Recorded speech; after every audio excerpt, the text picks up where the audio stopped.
12 अगस्त 2024 को रात के समय उत्तराखंड के देहरादून के बस स्टैंड से लगभग सभी लोग जा चुके थे। यानी उस समय वहां पर बहुत कम पैसेंजर थे और वो लोग थे जिनकी रात को बस जाने वाली थी। लेकिन उन्हें बस का इंतज़ार करने वाले लोगों में से एक लड़की भी शामिल थी। देखने से वह लड़की बहुत परेशान लग रही थी, लेकिन वहाँ पर मौजूद लोगों में से किसी ने भी उससे उसकी परेशानी का कारण नहीं पूछा। फिर अचानक उस बस स्टैंड पर ड्यूटी करने वाले गार्ड की नज़र उस लड़की पर पड़ी और जैसे ही वह गार्ड उस लड़की के थोड़ा पास जाता है तो उससे उस लड़की को देखकर थोड़ा अजीब सा लगता है, क्योंकि वह लड़की थोड़ी असहज लग रही थी। यानी वह खुद को अनकम्फर्टेबल महसूस कर रही थी। साथ ही बार बार वो अपने कपड़े ठीक करने की कोशिश कर रही थी। वह बच्ची डरी सहमी थी, इधर उधर देख रही थी। उसे देखने से लगता था मानो वह काफ़ी ज़्यादा घबराई हुई हो। लेकिन फिर उस गार्ड ने देखा कि जिधर वह लड़की बार बार देख रही थी उस तरफ एक व्यक्ति भी घूम रहा था। वह लड़की बार बार उसी व्यक्ति को देख रही थी और खुद को बहुत ज़्यादा अनकम्फर्टेबल महसूस कर रही थी। अब उस गार्ड को भी लगने लगा था कि यहाँ पर कुछ न कुछ गड़बड़ जरूर है और हो सकता है व्यक्ति ही इसी बच्ची को परेशान कर रहा हो, क्योंकि उस लड़की की उम्र देखने से 15-16 साल की लग रही थी। उसकी मानसिक स्थिति भी ठीक नहीं लग रही थी। इससे पहले कि गार्ड उससे कुछ पूछ पाता तभी उस लड़की ने गार्ड से कहा कि मुझे पंजाब के पटियाला शहर जाना है, यहाँ से पंजाब के लिए बस कितनी देर में जाएगी। और शायद अगर वो लड़की उस गार्ड से बस के बारे में ना पूछती और अगर उस समय उस लड़की को पटियाला जाने वाली बस मिल जाती तो शायद ये इतनी बड़ी घटना बस एक राज ही बनकर रह जाती। खैर, गार्ड को उसकी हालत कुछ ठीक नहीं लग रही थी, इसलिए गार्ड तुरंत चाइल्ड हेल्पलाइन नंबर 1091 पर कॉल करता है और उनसे कहता है कि इधर ISBT के प्लेटफॉर्म नंबर 12 पर एक नाबालिग लड़की खड़ी है। मुझे उसकी हालत थोड़ा अजीब लग रही है, इसलिए आप एक बार यहाँ आकर देख लीजिए। हो सकता है शायद आप इसकी हालत को बेहतर तरीके से समझ सकें। सूचना मिलते ही चाइल्ड वेलफेयर की टीम बस स्टैंड पर पहुंचती है और फिर कुछ ही देर बाद पुलिस भी वहां पर पहुंच जाती है और उस गार्ड से लड़की के बारे में पूछने लगती है। गार्ड ने उस लड़की को जिस कंडीशन में देखा था वो सारी चीज़ें उसने पुलिस वालों को बता दी। इसके बाद पुलिस उस लड़की के पास पहुंचती है और जब पुलिस वाले उस लड़की को देखा तो उन्हें भी पहली नज़र में यही लगता है कि इस बच्ची के साथ यहाँ पर ज़रूर कुछ गलत हुआ है और हो सकता है जो व्यक्ति वहाँ पर घूम रहे हैं उनमें से कोई उसे परेशान कर रहा हो। खैर, जब पुलिस वाले और चाइल्ड वेलफेयर कमेटी के लोग उसके पास पहुँचते हैं, वो लोग उससे बात करने की कोशिश करते हैं। लेकिन जब पुलिस वाले उस लड़की से बात करने की कोशिश करते हैं तो वह लड़की उन्हें देखकर बहुत ज़्यादा घबरा जाती है। उसके बाद जो बैग था वह उस बैग से लिपट जाती है और इतने सारे मर्दों को अपने सामने देखकर कांपने लगती है। तो पुलिस वाले तुरंत समझ जाते हैं कि ज़रूर आदमियों से घबरा रही है, इसलिए जेंट्स पुलिस पीछे चले जाते हैं और फिर महिला पुलिस ऑफिसर ही उसके पास रह जाती है। वो उस लड़की से बात करने की कोशिश करती है। लेडी पुलिस ऑफिसर उससे पूछती है कि बेटी तुम कहाँ की रहने वाली हो और तुम कहाँ जाना चाहती हो। उस लड़की ने बताया कि वह पंजाब के पटियाला शहर जाना चाहती है, क्योंकि वह बच्ची बहुत ज़्यादा घबराई हुई थी। इसलिए उस लेडी ऑफिसर ने उससे पूछा कि बेटी क्या तुम यहाँ पर अकेली आई थी या फिर तुम्हारे साथ कोई और भी था जो तुम्हें अपने साथ यहाँ लेकर आया था। पुलिस उससे कई तरीक़ों से पूछताछ करने की कोशिश कर रही थी, लेकिन बार बार पूछने के बाद भी वह लड़की बहुत कम सवालों के जवाब दे रही थी। फिर भी पुलिस वालों को इतना तो समझ आ गया था कि यह लड़की ज़रूर किसी बड़ी मुसीबत में है, इसलिए वो लोग उससे अपने साथ गाड़ी में बैठाकर पुलिस स्टेशन ले जाते हैं। क्योंकि उस समय लड़की को बहुत ज़्यादा भूख लगी थी, तभी उस लड़की ने महिला पुलिस ऑफिसर से कहा कि मुझे बहुत भूख लग रही है। इसलिए सबसे पहले उसे अच्छे से खाना खिलाया जाता है, पानी वगैरह पिलाया जाता है। इसके बाद जब लड़की थोड़ा रिलैक्स होती है तो लेडी ऑफिसर उसके पास बैठकर फिर से उसके साथ बात करने की कोशिश करती है। लेकिन उस समय वह इतनी ज़्यादा घबराई हुई थी कि वह किसी से भी बात नहीं करना चाहती थी। वह पुलिस स्टेशन के एक कोने में चुपचाप बैठी हुई थी, क्योंकि उसके साथ जो दरिंदगी की गई थी उसके बारे में बताने के लिए ना तो उसे कुछ समझ आ रहा था और ना ही वह किसी को बताने की हिम्मत जुटा पा रही थी। खैर, अगली सुबह उसका ट्रीटमेंट भी शुरू कर दिया जाता है, क्योंकि पुलिस वालों को यह बात लग रही थी कि लड़की डिप्रेशन में है और यही कारण है कि यह कुछ भी बताने की स्थिति में नहीं है। इसके बाद 2 दिन तक उसका ट्रीटमेंट चलता रहा। इसके बाद दोबारा फिर महिला पुलिस उसके पास जाती है। इस बार जब लेडी ऑफिसर ने उससे पूछताछ करनी शुरू की तो उस लड़की ने बताया कि मेरे साथ गंदा काम किया गया है। इससे महिला पुलिस ऑफिसर तुरंत समझ जाती है कि इस बच्ची के साथ दरिंदगी की गई है।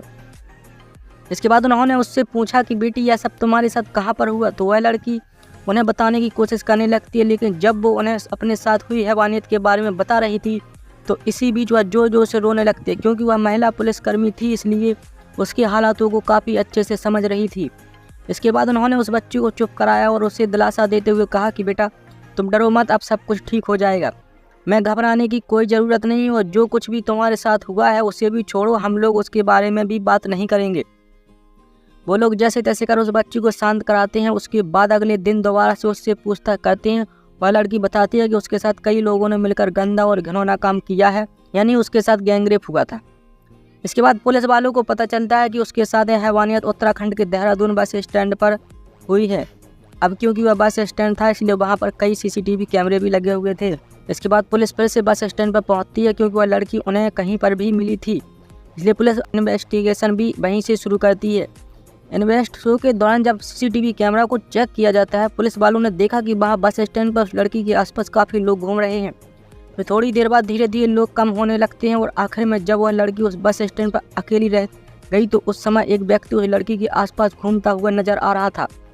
वह बार बार उस बच्ची को देख रहा था, इसलिए वह व्यक्ति पुलिस को भी संदिग्ध लग रहा था। और जब उन लोगों ने वो CCTV फुटेज उस लड़की को दिखाई तो लड़की उस व्यक्ति को तुरंत पहचान लेती है। उसे देखकर वो लड़की दोबारा फिर से रोना शुरू कर देती है।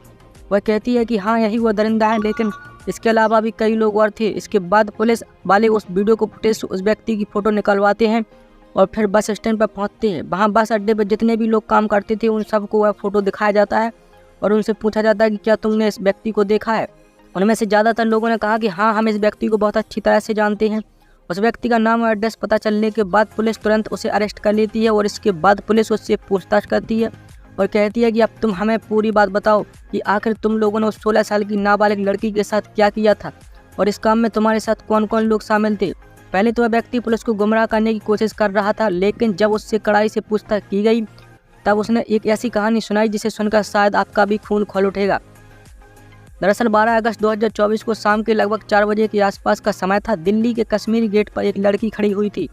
वह वहाँ पर मौजूद लोगों से पूछ रही थी कि भैया मुझे पंजाब के पटियाला जाना है, वहाँ जाने के लिए मुझे कौन सी बस पकड़नी चाहिए, क्योंकि उस ISBT में सैकड़ों नहीं बल्कि हज़ारों बसें खड़ी थी और वह बसें अलग अलग दिशा में अलग अलग शहरों में जाती हैं। इसलिए वो लड़की थोड़ा कन्फ्यूज थी कि पटियाला जाने के लिए मैं किस बस में बैठूं। लेकिन वो लड़की जिस व्यक्ति से बस के बारे में पूछ रही थी दरअसल वो भी एक बस का ड्राइवर था। कहा तुम परेशान मत होइए, जो सामने बस खड़ी हुई है तुम बस इस बस में जाकर बैठ जाओ। वो बस दिल्ली से देहरादून जाने के लिए तैयार खड़ी थी। उस लड़की को उस बस में बैठा लिया जाता है और उससे कहा जाता है कि तुमको किराया देने की भी कोई ज़रूरत नहीं है, जब तुम्हारा स्टॉप आएगा तो मैं तुम्हें बता दूंगा, तुम वहाँ पर उतर जाना। इसके बाद धीरे धीरे वो बस चलने लगती है और फिर वो बस रात करीब 10:30 बजे के आसपास उत्तराखंड की राजधानी देहरादून बस स्टैंड पर जाकर रुक जाती है। क्योंकि वह उस बस का आखिरी स्टॉप था इसलिए सभी लोग एक एक करके उस बस के नीचे उतरने लगते हैं और जब सारी सवारियाँ वहाँ से चली जाती हैं तो वह लड़की वहाँ पर अकेली रह जाती है। इसके बाद उस बस का कंडक्टर और ड्राइवर उस लड़की के पास जाते हैं और उससे कहते हैं कि पटियाला यहाँ से थोड़ी ही दूर है, लेकिन उसके लिए तुम्हें यहाँ से दूसरी बस पकड़नी पड़ेगी। वो बस ड्राइवर आगे कहता है कि पटियाला जाने वाली बस थोड़ी देर के बाद आएगी, तब तक तुम हमारे साथ समय गुजार लो। इसके बाद वो दोनों कंडक्टर और ड्राइवर जिस लड़की को दिल्ली के कश्मीरी गेट से अपनी गाड़ी में बैठाकर यहाँ लाए थे और जिसकी उम्र अभी लगभग 15 साल के आसपास ही थी, उस लड़की को बस के पीछे वाली सीट पर लेकर जाते हैं। फिर उसके शरीर के अलग अलग हिस्सों को छूने की कोशिश करने लगते हैं और उसे परेशान करने लगते हैं और फिर धीरे धीरे उसके कपड़े उतार कर वह दोनों उसके साथ गंदा और घिनौना कृत्य करते हैं। कंडक्टर और ड्राइवर बारी बारी से उस बच्ची के साथ दरिंदगी कर रहे थे। वो बच्ची चीख रही थी, चिल्ला रही थी। उस समय ठीक उन्हीं के बराबर में एक और बस जो कि ऋषिकेश से दिल्ली रूट के लिए चलती थी। जब उस लड़की की चीखें वहां तक पहुंचती हैं तो उस गाड़ी के अंदर भी 2 ड्राइवर बैठे हुए थे।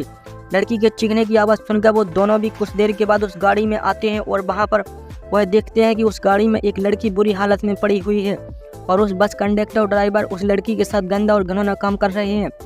अब यहाँ पर वह दोनों ड्राइवर उस बच्ची की मदद की बजाय उल्टा कहते हैं कि हम भी लड़की के साथ ऐसा ही करेंगे।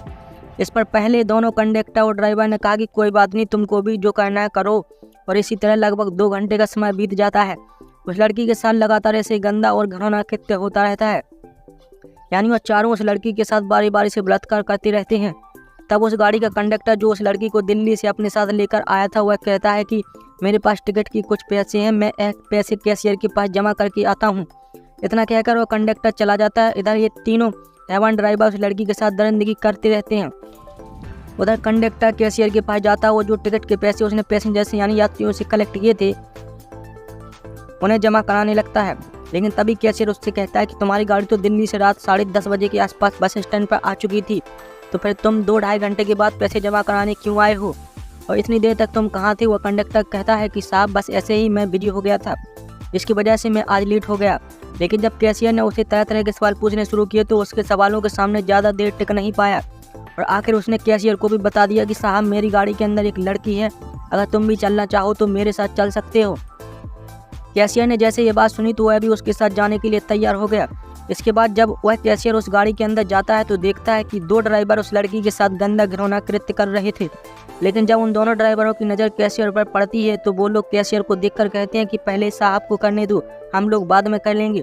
इसके बाद उस कैशियर ने भी उस लड़की को नोचना शुरू कर दिया, यानी उसने भी उसके साथ गंदा कृत्य किया। और इस तरह पहले कंडक्टर, फिर ड्राइवर, फिर उनके पास में जो गाड़ी खड़ी हुई थी जो ऋषिकेश से दिल्ली के लिए चलती थी उसमें बैठे हुए 2 ड्राइवर, आखिर में वह कैशियर और 5 लोग मिलकर उस लड़की के साथ बारी बारी से सामूहिक बलात्कार करते रहे। और जब वो लड़की चीखने की कोशिश कर रही थी तो शोर मचाने की कोशिश कर रही थी तो वो लोग उसे कहते कि क्या तुम पटियाला नहीं जाना चाहती, यानी अगर तुम पटियाला जाना चाहती हो तो तुम्हें ऐसा करना ही पड़ेगा। उस लड़की की समझ में नहीं आ रहा था कि आखिर उसके साथ हो क्या रहा है और अब तो उसकी मानसिक स्थिति में भी बिगड़ने लगी थी। लेकिन फिर किसी तरह वह लड़की वहाँ से निकलने में कामयाब हो जाती या फिर उसे जाने दिया जाता है। इसके बाद वह लड़की रूट नंबर 12 की प्लेटफॉर्म पर पहुँचती है। वहाँ खड़ी होकर वह बस का इंतजार कर रही थी। फिर अचानक वहाँ पर मौजूद गार्ड की नज़र उस लड़की पर पड़ती है। गार्ड देखता है एक संदिग्ध व्यक्ति जो कि कंडक्टर था उस लड़की के इर्द गिर्द घूम रहा था और बार बार उस लड़की के करीब जाने की कोशिश कर रहा था।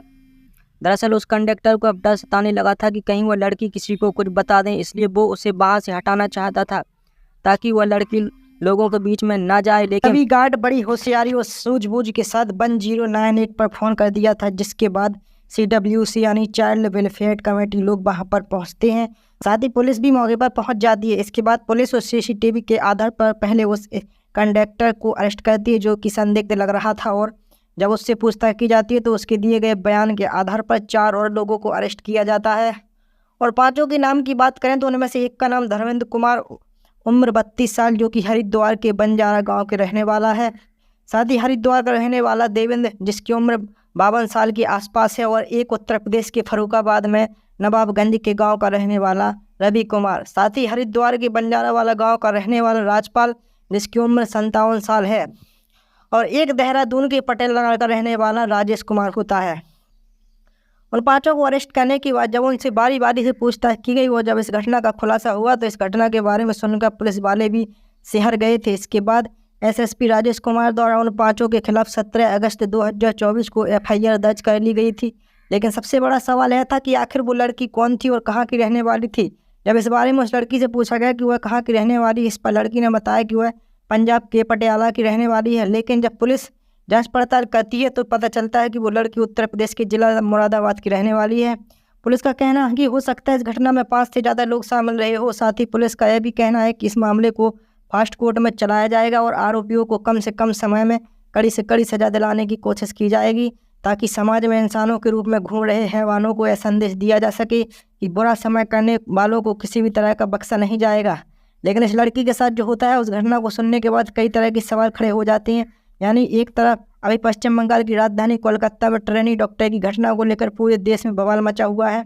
इंसाफ के लिए धरना प्रदर्शन किए जा रहे हैं, लेकिन ऐसा लगता है कि इस तरह गंदा और घिनौना काम करने वाले लोगों को शायद अब कानून का कोई डर नहीं रहा, क्योंकि कोलकाता केस की ठीक 3 दिन पहले देहरादून में भी इसी तरह की दरिंदगी बर्दाश्त हो जाना है अपने आप में एक बहुत बड़ा सवाल है। जो कुछ इसके साथ हुआ वाकई बहुत भयानक और डराने वाला है। लेकिन सबसे अजीब बात यह है कि इन 5 लोगों में से 2 लोगों की उम्र 50 साल से ज़्यादा थी। क्या उन्हें इस बच्ची के साथ दरिंदगी करते हुए एक बार भी इस बात का ख्याल नहीं आया कि यह लड़की उनकी बेटी की उम्र की है या फिर उनकी पोती की उम्र की है, जिससे वो लोग सारी रात नोचते रहे, उसकी इज्जत को तार तार करते रहे। खैर, फिलहाल पुलिस ने उन सभी आरोपियों को जेल भेज दिया है।